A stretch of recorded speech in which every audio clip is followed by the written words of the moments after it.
Zombie Apocalypse.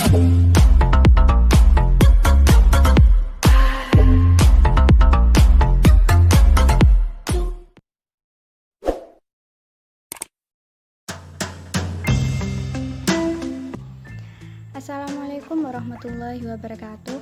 Perkenalkan, nama saya Rika Yuliana, NIM 1902111000071.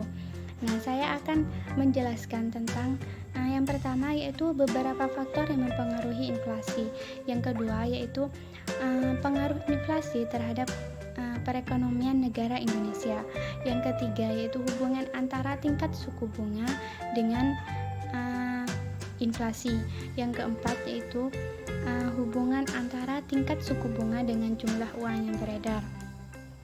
Yang pertama, saya akan menjelaskan beberapa faktor yang mempengaruhi inflasi, dan kelompok saya telah merangkumnya menjadi 3 faktor, yaitu yang pertama, tingkat suku bunga, yang kedua, uang yang beredar, yang ketiga, kenaikan harga komoditi impor.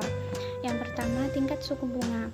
Nah, tingkat suku bunga di sini merupakan biaya yang harus dibayar oleh peminjam atas pinjaman yang telah diterima dan merupakan imbalan bagi pemberi pinjaman atas investasinya. Nah, jika tingkat suku bunga naik sangat tinggi, ini efektif bagi money supply, namun meningkatkan suku bunga kredit di sektor real. Hal tersebut mengakibatkan inflasi. Yang kedua yaitu uang yang beredar. Di dalam dunia ekonomi, uang yang beredar dapat disebut juga dengan quantity theory inflation. Nah, teori tersebut mengemukakan bahwasanya jumlah uang yang beredar dengan harga saling berkaitan. Apabila barang yang dijual tetap, namun jumlah uang yang beredar bertambah, hal tersebut mengakibatkan harga barang akan mengalami kenaikan harga. Yang ketiga, kenaikan harga komoditi impor. Inflasi juga disebabkan oleh kenaikan harga komoditi impor dan membengkaknya hutang luar negeri.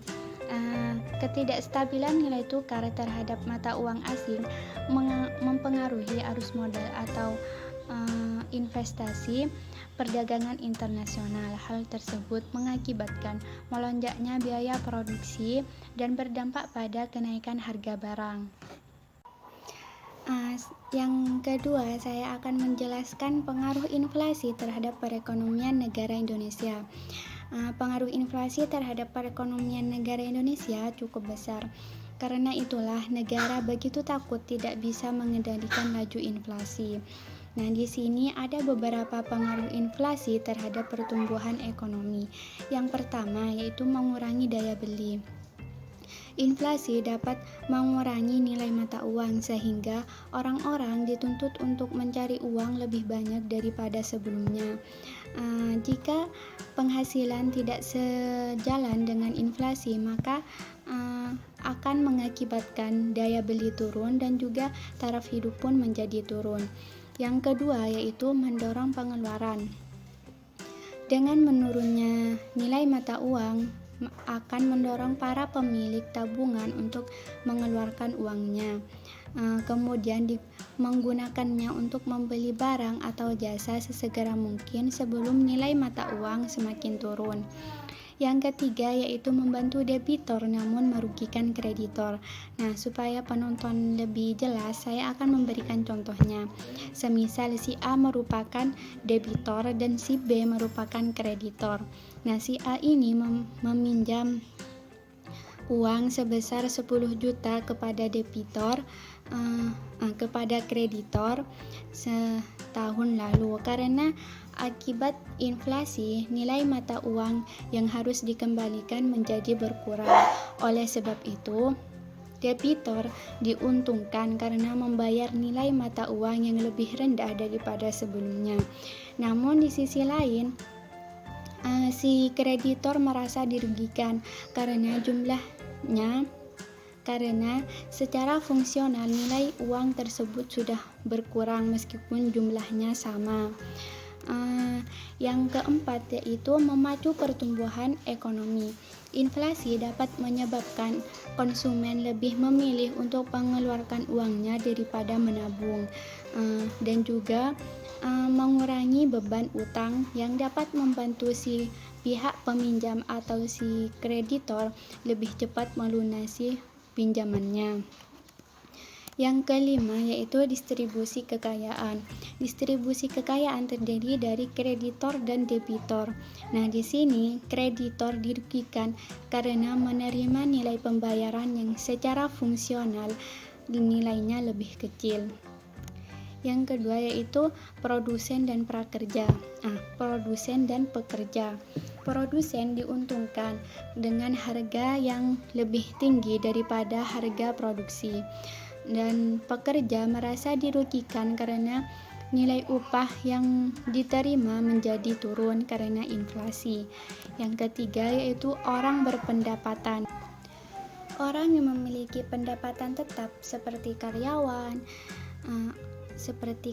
yang bergaji, pemilik sewa, tuan tanah, dan juga pensiunan atau yang sejenisnya merasa dirugikan karena disebabkan oleh inflasi, yaitu nilai mata uangnya berkurang atau penghasilan yang didapatnya itu nilainya berkurang.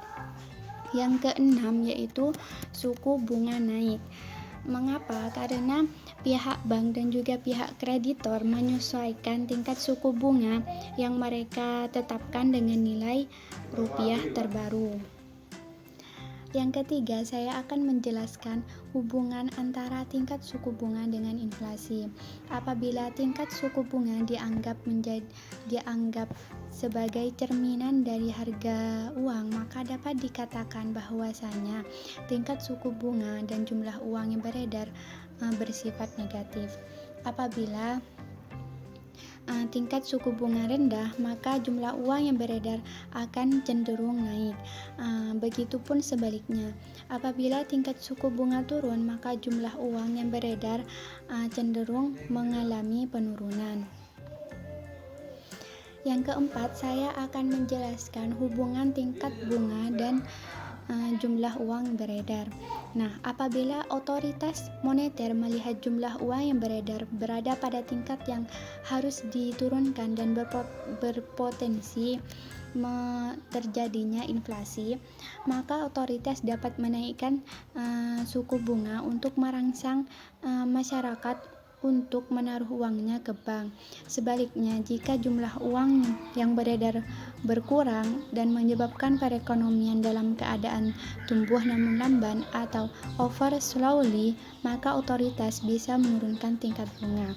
Nah, mungkin itu saja dari saya, kurang lebihnya mohon maaf, dan apabila kalian merasa kurang paham dengan penjelasan kami, tolong berikan pertanyaan kalian di bawah di kolom komentar di bawah. Wassalamualaikum warahmatullahi wabarakatuh.